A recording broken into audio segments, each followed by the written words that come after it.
আমার যুবক ভাইরা প্রতিজ্ঞা করেন, সরকারি চাকরি পান আর বেসরকারি, ব্যবসা করেন আর বিদেশ যান, যেভাবে উপার্জন করেন না কেন, জীবনে কখনো হারাম উপার্জন করব না।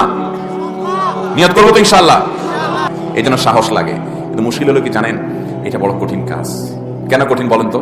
এটা করলে আপনার বউটা আপনারে বলবে যে রাখো তোমার সংসার, আশেপাশে সবাই কত লাল হয়ে যাচ্ছে, নীল হয়ে যাচ্ছে, কালারফুল জীবন যাপন করছে, আর তুমি কি মিয়া 10,000 টাকা বেতন পাও, এটা দিয়া খয়রাত আনো।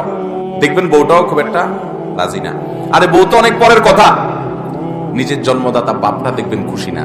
গর্ভধারণ করছে যে মা, সে মাও দেখবেন বলবে বাবা এরকম করলে কি চলে, একটু অত ইসলাম কি মেনে পারা যায়, বলবে কি বলবে না?